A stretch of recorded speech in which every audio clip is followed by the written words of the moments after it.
আসসালামু আলাইকুম ওয়া রাহমাতুল্লাহি ওয়া বারাকাতুহু। বন্ধুরা, আশা করি সবাই ভালো আছেন। আলহামদুলিল্লাহ আমিও ভালো আছি। আজকে দুটি কথা বলবো মোবাইল অপারেটিং নিয়ে।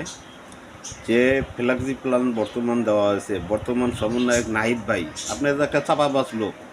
আপনি বলছেন, হ্যাঁ, সমন্বয়ক হওয়ার সময় আপনি মানুষের অনেক ফ্যাসিলিটি দিবেন, মানুষের সমস্যা নিয়ে সমাধান করবেন। আপনার আগে তো পলকেই ভালো ছিল। আপনি কি করতেছেন? আপনি মানুষকে মানে কিভাবে কনভিন্স করা যায় কথা বলে সেগুলো জানেন। আপনি প্রকৃতপক্ষে বাস্তবিকভাবে কাজ করতে হয় সেগুলো জানেন না। আসলে এই জিনিসটা উনি আপনারা কিভাবে নিচ্ছেন আমি জানি না। তবে বর্তমান রিচার্জ আমরা 20 টাকা রিচার্জ করে 31 মিনিট পাইতাম, 100 টাকা 60 টাকা রিচার্জ করে 95 মিনিট 100 মিনিট পাইতাম 15 দিন 1 মাসের জন্য। এখন 20 টাকা দিয়া এই রিচার্জ করে 19 টাকা রিচার্জ করে 20 মিনিট, হ্যাঁ, তাও আবার 24 ঘন্টার জন্য। কেন রে ভাই, এরকম সিস্টেম কেন থাকবে? আপনার আগে তো এই সিস্টেম ভালো ছিল, পলক ভাইয়ের সিস্টেমে ভালো ছিল। পলকরে তো মানুষ গালাগালি করে এক মুড়ায় ভাষা নিয়ে গেছে, চোর ছ্যাচোর গতি স্যার, এই সেই শেখ হাসিনার দালাল চাটকার ফেসিবাস সরকারেরই। আপনি যায় কি করতেছেন? এত আপনি সমন্বয়ক, আপনি এত ভালো প্রধান সরকার উপদেষ্টার প্রধানের সমন্বয়ক হয়েছেন, আপনি কি করতেছেন দেশের জন্য?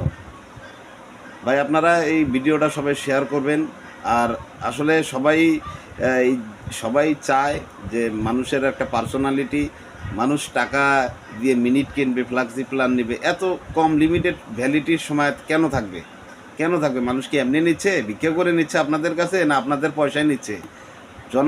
জনগণের টাকা ইনকাম করে জনগণের মতো করে চলবে, সেটার ভিতরে আপনাদের এত ভ্যালিড টাইম লাইন, এত শিডিউল কেন? আপনাদের?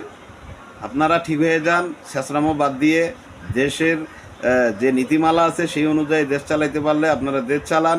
হ্যাঁ, যেখানে মানুষের মৌলিক অধিকারের যে ফ্যাসিলিটিসগুলো আছে সেগুলো মানুষকে দেন। চাপা কম মারেন, মানুষকে কনভিন্স করার কম চেষ্টা করেন।